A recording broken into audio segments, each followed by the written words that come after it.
जुलाई 2025 का आधा महीना बीत चुका है और यह माह तुला राशि के जातकों के लिए ज्योतिषीय दृष्टि से कई महत्वपूर्ण बदलाव लेकर आ रहा है। इस अवधि में 5 प्रमुख ग्रह अपनी स्थिति बदल रहे हैं, जिनमें आपके राशि स्वामी शुक्र और शनि देव का गोचर विशेष रूप से अहम है। इन ग्रहों के गोचर का आपके जीवन के विभिन्न पहलुओं जैसे आर्थिक स्थिति, करियर, स्वास्थ्य और व्यक्तिगत विकास पर गहरा और दूरगामी प्रभाव पड़ेगा।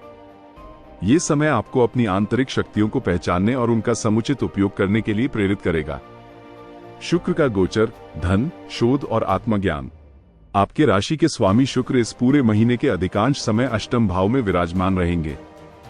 ज्योतिषीय मान्यताओं के अनुसार अष्टम भाव को सामान्यतः शुभ नहीं माना जाता, परंतु तुला राशि के लिए शुक्र को अष्टमत्व का दोष नहीं लगता, बल्कि ये स्थिति आपके लिए आर्थिक प्रबलता के कई बेहतरीन अवसर लेकर आने वाली है।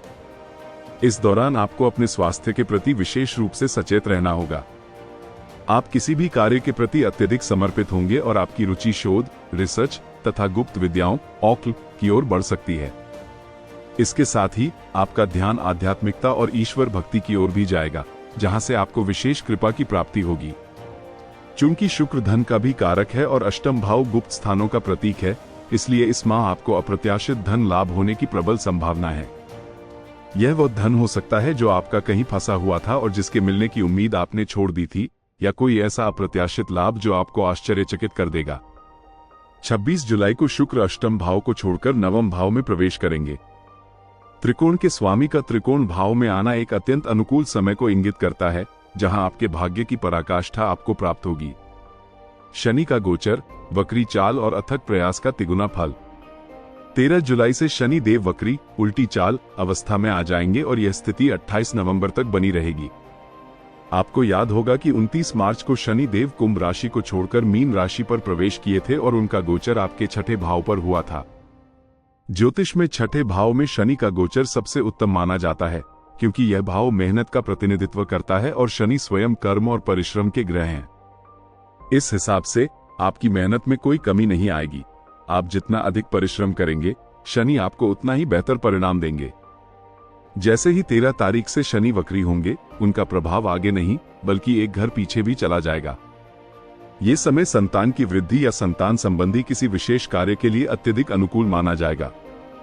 यदि आपने पहले कोई बड़ा निर्णय लिया है और उसके प्रयास अपेक्षित परिणाम नहीं दे पाए हैं, तो इस समय पर आपको उन पर पुनरावृत्ति करने का अवसर मिलेगा। आप अपने निर्णयों पर फिर से काम करेंगे और वहां से जुड़कर एक नए आयाम को जन्म देंगे। यह महत्वपूर्ण है कि शनि वक्री होकर अपने अंजाम को 3 गुना बढ़ा देते हैं, अर्थात जो भी आपको प्राप्त होगा, जो भी आपको रिवॉर्ड मिलेगा, वो भी 3 गुना अधिक होगा। इस बात को हमेशा ध्यान में रखिएगा।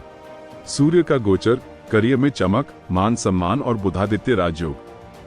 अगला महत्वपूर्ण परिवर्तन ठीक 16 जुलाई को भगवान सूर्य नारायण के द्वारा होगा।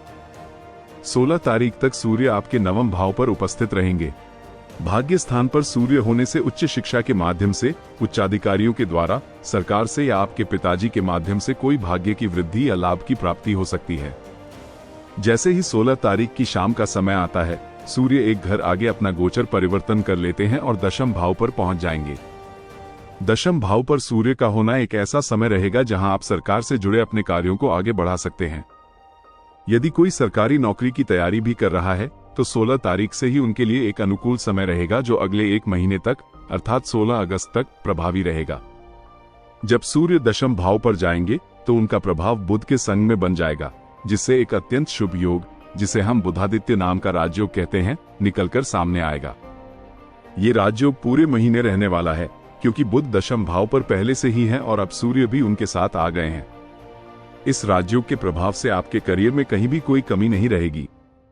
आप अपने काम को अधिक केंद्रित ढंग से करेंगे। यदि आपने कोई ऐसी नौकरी चुनी है जिसमें आप संतुष्ट नहीं हैं, तो उस स्थान पर एक खुशहाली आएगी। चूंकि सूर्य को आत्मा का कारक माना जाता है, आप अपनी आत्मा से जुड़कर वहां काम करेंगे और आपको सराहा जाएगा। मान सम्मान की वृद्धि हमें सूर्य के माध्यम से ही प्राप्त होती है, क्योंकि सूर्य के पास नेम फेम होता है। इसलिए दशम भाव पर स्थित रहने से यह सूर्य आपके नाम और प्रतिष्ठा में वृद्धि करने में सहायक होंगे। बुध का गोचर, भाग्य और कर्म का सशक्त समन्वय। अगला गोचर 18 जुलाई को बुध के द्वारा होगा। बुध आपके योगकारक ग्रह हैं, नवम भाव के स्वामी हैं और दशम भाव पर बैठे हैं। ध्यान रखिएगा, इस महीने 2 ग्रह वक्री हो रहे हैं, एक शनि और दूसरा बुध। बुध का वक्री होना आपके भाग्य में उन्नति ही कराएगा। इस समय पर भाग्य के स्वामी कर्म स्थान दशम भाव पर वक्री हो रहे हैं, इसलिए भाग्य और कर्म दोनों का समावेश इस महीने ज्यादा मजबूती से आपको प्राप्त होना है। इसके अतिरिक्त बुध स्वयं 12वें घर के स्वामी भी हैं और दशम भाव पर बैठे हैं। इसलिए विदेश से जुड़ा कोई काम, निवेश से जुड़ा कोई काम, कोई इन्वेस्टमेंट करने की इच्छा या मेडिटेशन, ध्यान संबंधित किसी का काम है, कोई योगा, व्यायाम का शिक्षक है, इन सब के लिए यह समय अत्यधिक प्रभावपूर्ण रहेगा।